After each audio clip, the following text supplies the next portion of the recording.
बंसी विभूषित करान्नवनीलाभा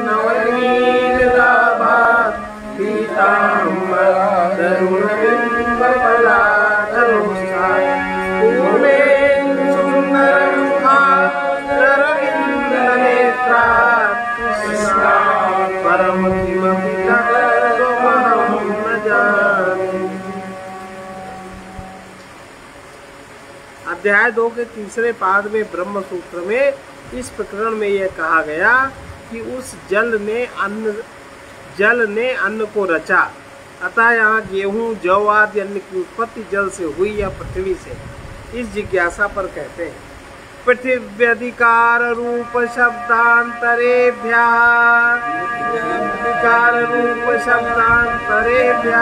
2-3-12।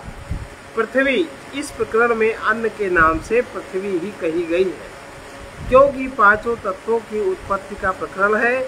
उसमें बताया हुआ काला रूप भी पृथ्वी का ही माना गया है, तथा दूसरी श्रुति में भी जल से पृथ्वी की ही उत्पत्ति बताई गई है।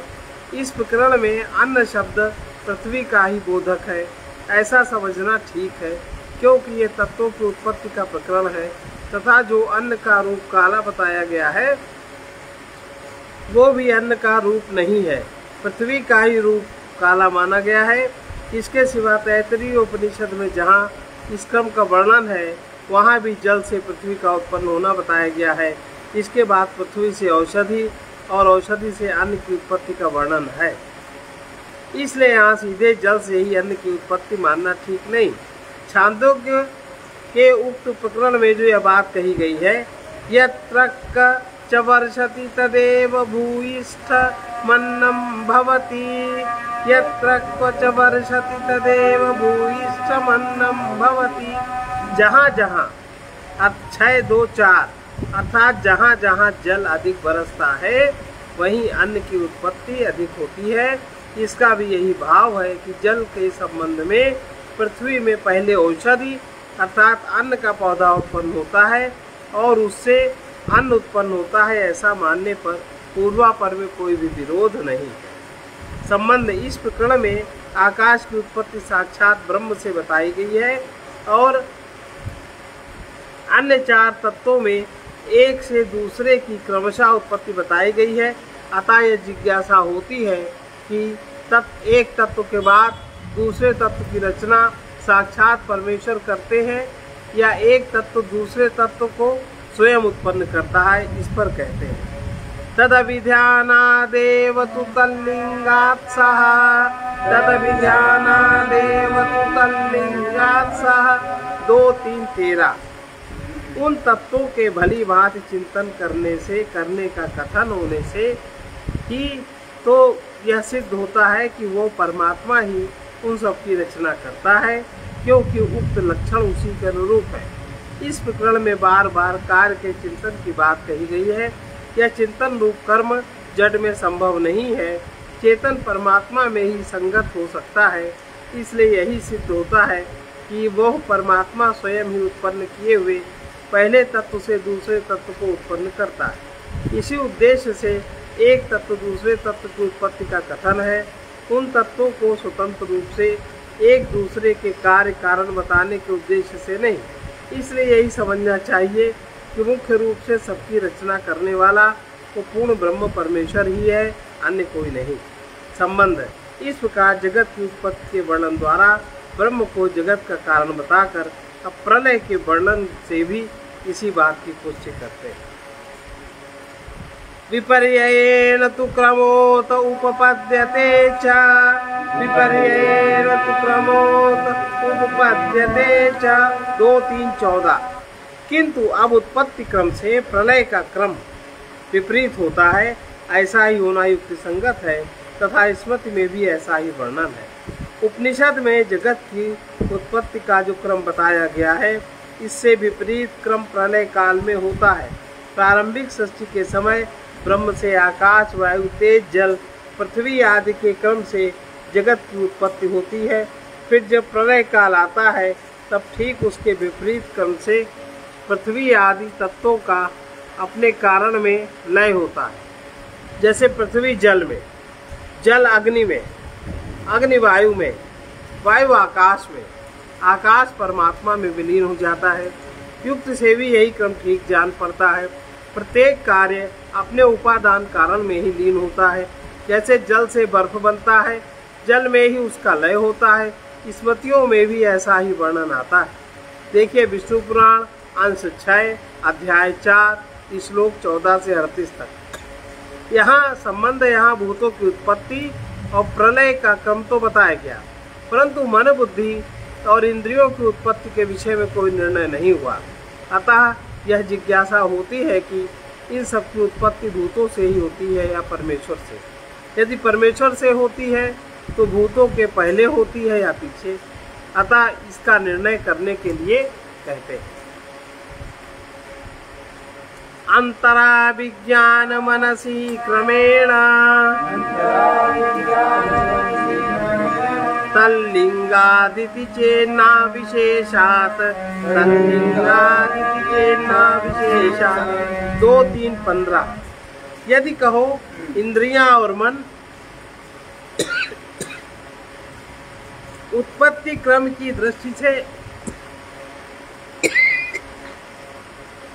परमात्मा और आकाश आदि भूतों के बीच में होने चाहिए, क्योंकि श्रुति में यही निश्चय कराने वाला प्रमाण प्राप्त होता है, तो ऐसा कहना ठीक नहीं, क्योंकि श्रुति में किसी क्रम विशेष का वर्णन नहीं।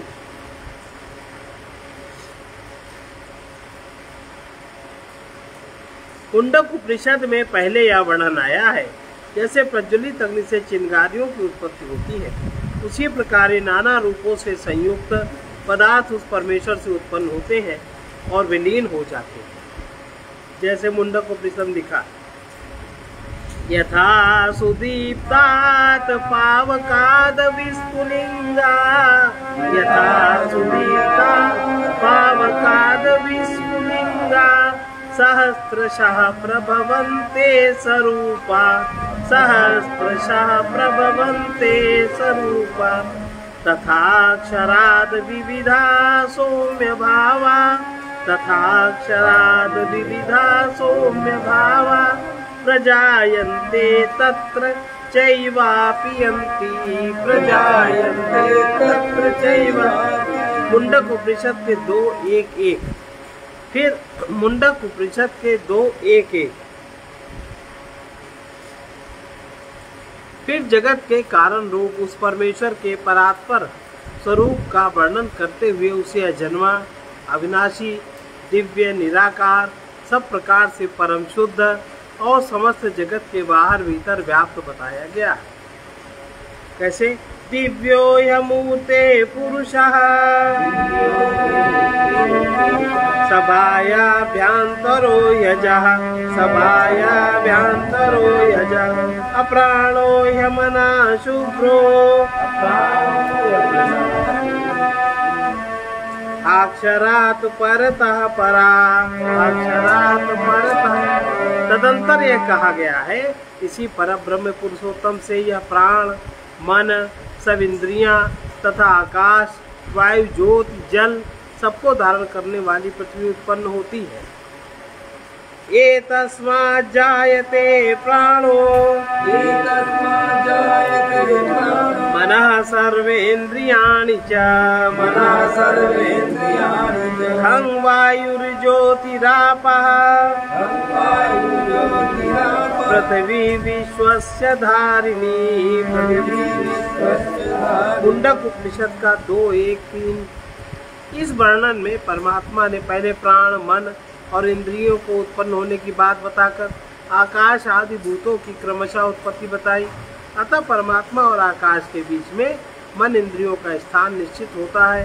तात्पर्य यह है कि प्राण और इंद्रियों सहित मन की उत्पत्ति के बाद ही आकाश आदि भूतों की सृष्टि माननी चाहिए, क्योंकि उपर्युक्त श्रुति में जैसा क्रम दिया गया है वो इसी निश्चय पर पहुँचाने वाला है। यदि ऐसा कोई कहे तो उसका यह कथन ठीक नहीं, क्योंकि इस वर्णन में विशेष रूप से कोई क्रम नहीं बताया गया। इससे तो केवल यही बात सिद्ध होती है कि बुद्धि, मन और इंद्रियों की उत्पत्ति भी परमेश्वर से ही होती है। इतना ही क्यों, उक्त श्रुति के पूरे प्रकरण को देखने से यह स्पष्ट हो जाता है कि श्रुति का उद्देश्य किसी प्रकार के क्रम का प्रतिपादन करना नहीं है। उसे केवल यही बताना अभीष्ट है कि जगत का कारण, उपादान और निमित्त कारण एकमात्र ब्रह्म है, क्योंकि भिन्न भिन्न कल्पों में भिन्न भिन्न क्रम से जगत की उत्पत्ति का वर्णन श्रुतियों और स्मृतियों में पाया जाता है। अतः किसी एक ही क्रम को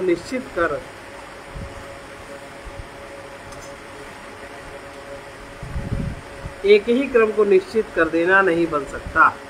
मुंडक उपनिषद के 2:1-5 से 9 संबंध इस ग्रंथ में अब तक के विवेचन से पर ब्रह्म परमेश्वर को जड़ चेतनात्मक संपूर्ण जगत का अभिन्न निमित्तोपादान कारण सिद्ध किया गया। इससे यह प्रतीत होता है कि उस पर ब्रह्म से अन्य तत्वों की भांति जीवों की भी उत्पत्ति होती है।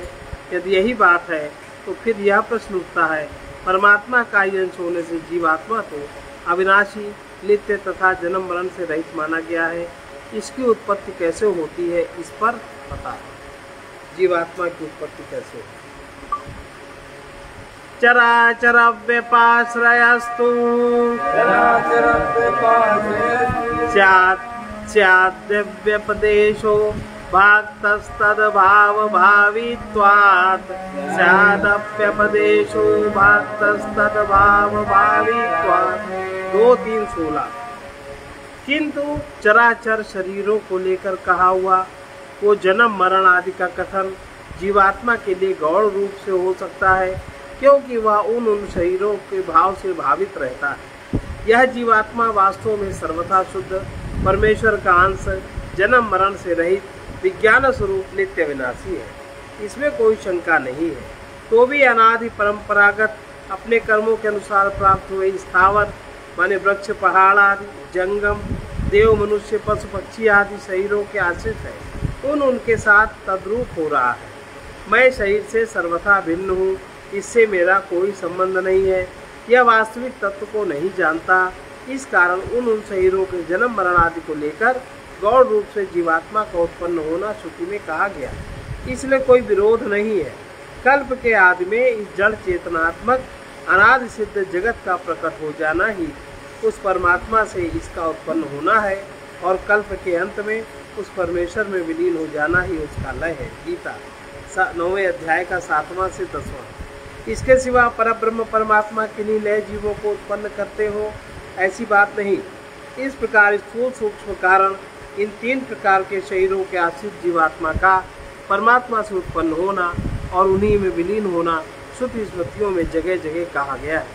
जीवों को भगवान उनके परंपरागत संचित कर्मों के अनुसार ही अच्छी बुरी योनियों में उत्पन्न करते हैं, यह पहले सिद्ध कर दिया गया है। ब्रह्म सूत्र का 2:1-34। अब संबंध है। यहाँ ये जिज्ञासा होती है, जीवों की उत्पत्ति गौण न मानकर मुख्य मान ली जाए तो इस पर क्या आपत्ति है? इस पर कह रहे हैं, नात्मा सुतेर नित्यत्वाच ताभ्या, नात्मा सुतेर नित्यत्वाच ताभ्या 2:3-17। जीवात्मा वास्तव में उत्पन्न नहीं होता, क्योंकि श्रुति में कहीं भी जीवात्मा की उत्पत्ति नहीं बताई गई है। इसके सिवा उन श्रुतियों से ही इसकी नित्यता सिद्ध की गई है, इसलिए भी जीवात्मा की उत्पत्ति नहीं मानी जा सकती। श्रुति में कहीं भी जीवात्मा का वास्तव में उत्पन्न होना नहीं कहा गया है। मुंडक उपनिषद में जो क्रम में जो अग्नि के दृष्टांत से नाना भावों की उत्पत्ति का वर्णन है, मुंडक उपनिषद के 2:1-1 को पूर्व सूत्र में कहे अनुसार शरीरों की उत्पत्ति को लेकर ही है। इसी प्रकार दूसरी श्रुतियों के कथन का उद्देश्य भी समझ लेना चाहिए। अतः श्रुति का यही निश्चित सिद्धांत है कि जीवात्मा की स्वरूप से उत्पत्ति नहीं होती। इतना ही नहीं, श्रुतियों द्वारा उसकी नित्यता का भी प्रतिपादन किया गया है। छांदोग्य उपनिषद में सजीव वृक्ष के दृष्टांत से श्वेत केतु को समझाते हुए उनके पिता ने कहा, जीवापेतम वावकिलेदम म्रियते न जीवो म्रियते, म्रियते न जीवो म्रियते। अर्थात जीव से रहित हुआ यह शरीर ही मरता है, जीवात्मा नहीं मरता। छांदोग्य उपनिषद के 6:11-3। कठोपनिषद में कहा गया है, ये विज्ञान स्वरूप जीवात्मा न तो जन्मता है न मरता ही है।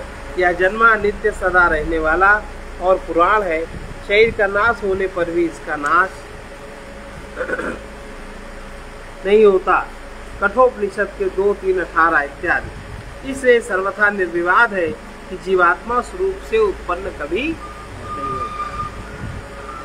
संबंध जीव की नित्यता को दृढ़ करने के लिए पुनः कहते हैं, सोतएव ज्ञोतएव ज्ञोतएव 2:3-18। अतः इसलिए वो नित्य अर्थात जन्म मरण से रहित, इसलिए ही वो ज्ञाता है। गोत एव माने वो ज्ञाता है। वो जीवात्मा स्वरूप से जमने मरने वाला नहीं है, नित्य चेतन है, इसलिए वो ज्ञाता है। भाव यह है कि वो जमने मरने वाला, घटने बढ़ने वाला अनित्य होता तो ज्ञाता नहीं हो सकता था, किंतु सिद्ध योगी अपने जन्म जन्मांतरों की बात जान लेता है तथा प्रत्येक जीवात्मा पहले शरीर से संबंध छोड़कर जब दूसरे नवीन शरीर को धारण करता है तब पूर्व स्मृति के अनुसार स्तनपान आदि में ही प्रवृत्त होता। अगर उसको पूर्व स्मृति ना हो तो दूध आदि नहीं पी सकता, कोई भी क्रिया वो नहीं कर सकता। पूर्व शरीर में की हुई क्रियाओं का अभ्यास ही उसके जीवन में आगे बढ़ता है।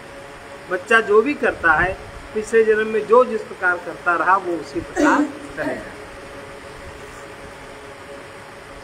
इसी प्रकार पशु पक्षी आदि को भी प्रजोत्पादन का ज्ञान पहले के अनुभव की स्मृति से ही हो जाता है तथा बालकपन युवावस्थाओं की घटनाएं जिसकी जानकारी में रहती हैं वो नहीं बदलता। ये सबका अनुभव है। यदि आत्मा का परिवर्तन होता तो ज्ञाता नहीं हो सकता था। इससे यह सिद्ध होता है कि जीव नित्य है और ज्ञान स्वरूप है। शरीरों के बदलने से जीवात्मा नहीं बदलता। संबंध जीवात्मा नित्य है, शरीर के बदलने से वो नहीं बदलता। इस बात को प्रकारांतर से पुनः सिद्ध करते हैं। उत्क्रांति गत्यागतीनाम 2:3-19। एक ही जीवात्मा के शरीर से उत्क्रमण करने, परलोक में जाने, पुनः लौट कर आने का श्रुति में वर्णन है। इससे भी यही सिद्ध होता है कि जीवात्मा नित्य है। कठोपनिषद में कहा है कि यो निमन्ने प्रपद्यन्ते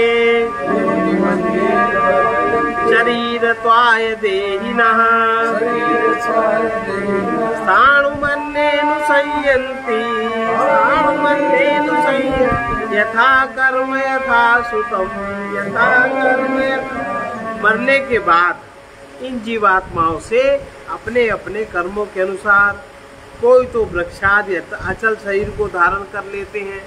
इन जीवात्माओं में से मरने के बाद कोई तो कर्मों के अनुसार कोई तो वृक्षादि अचल शरीर को धारण कर लेते हैं और कोई देव, कोई मनुष्य, पशु पक्षी आदि जंगम शरीरों को धारण कर लेते हैं।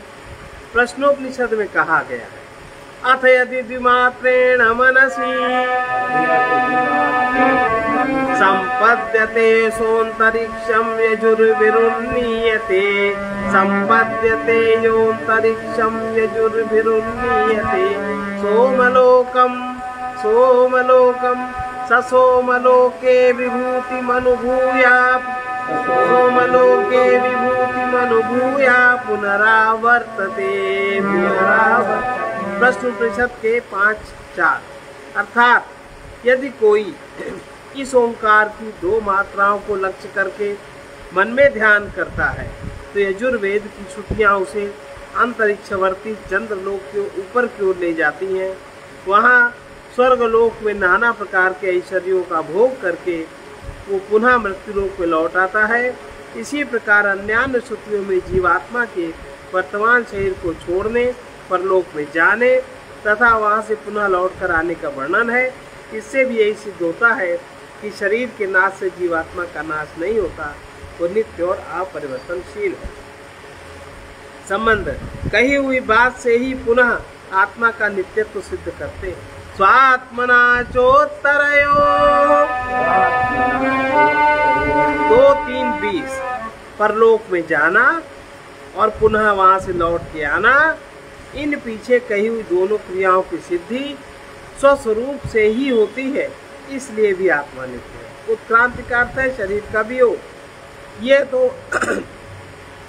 आत्मा को नित्य न मानने से भी होगा ही, किंतु बाद में बताई गई गति और अगति अर्थात परलोक में जाना, वहां से लौट के आना, इन दो क्रियाओं की सिद्धि अपने स्वरूप से ही हो सकती है। जो परलोक में जाता है वही स्वयं लौट कर आता है, दूसरा लौट कर नहीं आता, पर जाता जरूर है। इससे यह स्पष्ट हो जाता है कि शरीर के नाश से आत्मा का नाश नहीं होता, वो सदा ही रहे। इस प्रकार शुद्ध प्रमाण से जो आत्मा का नित्यत्व सिद्ध किया गया, इसमें जीवात्मा को गमनागमनशील, एक देश से दूसरे देश में जाने आने वाला कहा गया। यदि यही ठीक है तब तो आत्मा विभु नहीं माना जा सकता, इसको एक देशी मानना पड़ेगा, अतः उसका नित्यत्व भी गौड़ ही होगा। इस शंका का निराकरण करने के लिए अगला प्रकरण आरंभ किया जाता है। इसमें पूर्व पक्ष की ओर से आत्मा के अणुत्व की स्थापना करके अंत में उसको विभु माने व्यापक सिद्ध किया। ये हम लोग कल, अब इसमें जीवात्मा की बात कही है। आत्मा शब्द तो अब आया, ये आना जाना ये सब जीवात्मा की बात है, आत्मा की बात नहीं। यही आगे सिद्ध है।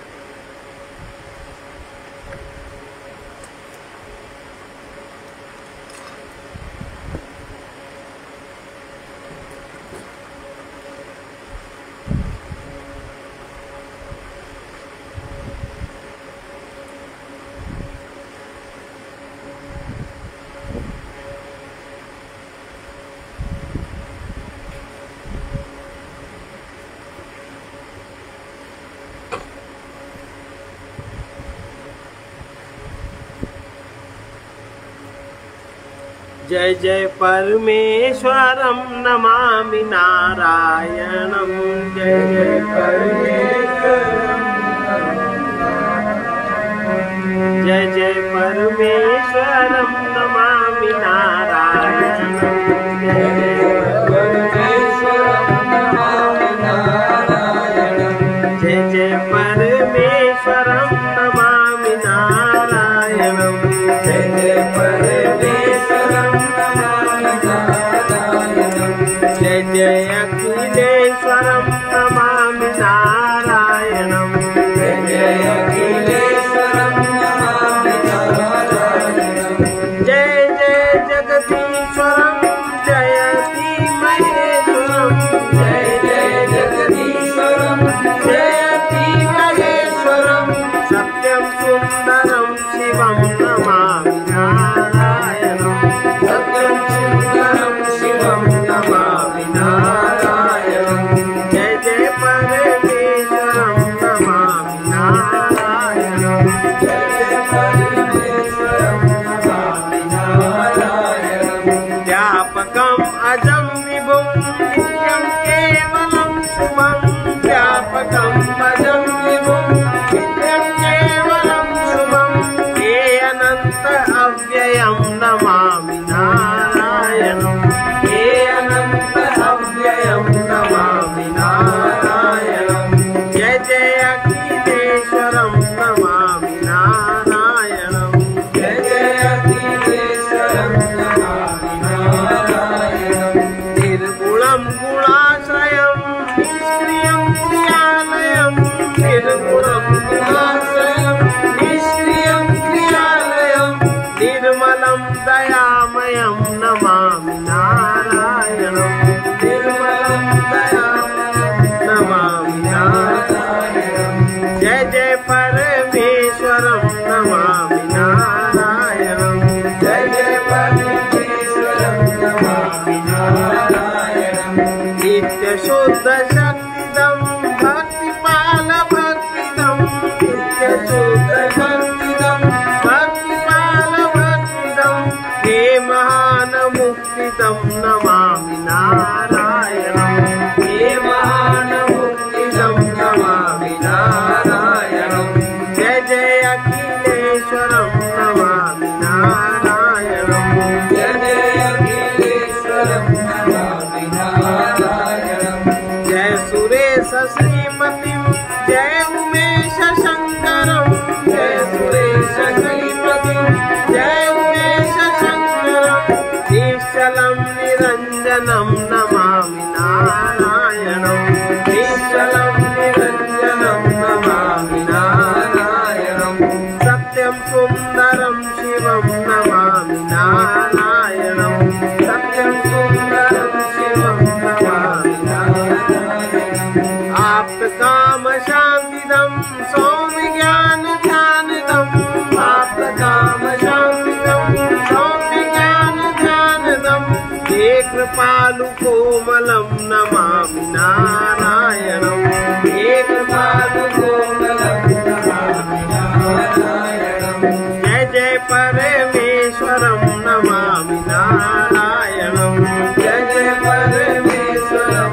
नमामि नारायणं जय श्री राम राघवं जय गोविंद माधवं जय श्री राम राघवं जय गोविंद माधवं पथिक प्राणेश्वरं नमामि नारायणं पथिक प्राणेश्वरं नमामि नारायणं जय जय अखिलेश्वरं नमामि नारायणं जय जय अखिलेश्वरं नमामि नारायणं सत्यं सुन्दरं शिवं नमामि नारायणं सत्यं सुन्दरं शिवं नमामि नारायणं हे अनन्त अव्ययं नमामि नारायणं हे अनन्त अव्ययं नमामि नारायणं निर्मलं दयामयं नमामि नारायणं निर्मलं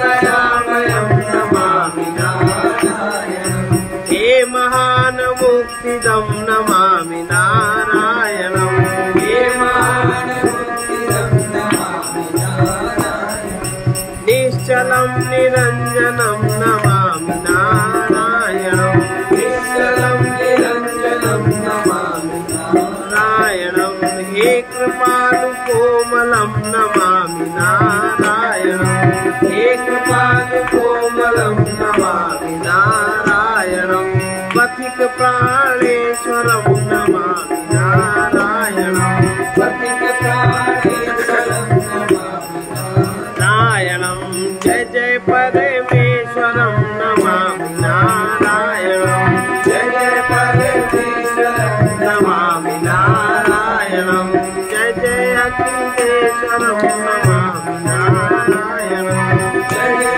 अखिलेश्वरं नमामि नारायणं। इसका संत वचन है, जिस मन से कामना निकल जाती है, और हम लोग हर काम कामना की पूर्ति के लिए करते हैं। जिस मन से कामना निकल जाती है उसी मन में भगवान निवास करते हैं। अखंड संबंध होने पर ही परम प्रभु के नित्य नव प्यार का निरंतर स्मरण संभव है। जो अहंकार से रिक्त है वही भगवान से भरे हैं। सर्वे भवन्तु सुखिनः सर्वे सन्तु निरामयाः सर्वे भद्राणि पश्यन्तु मा कश्चित् दुःखभाग् भवेत् पूर्णमदः पूर्णमिदं पूर्णात् पूर्णमुदच्यते पूर्णस्य पूर्णमादाय पूर्णमेवावशिष्यते। ओम शांति शांति शांति।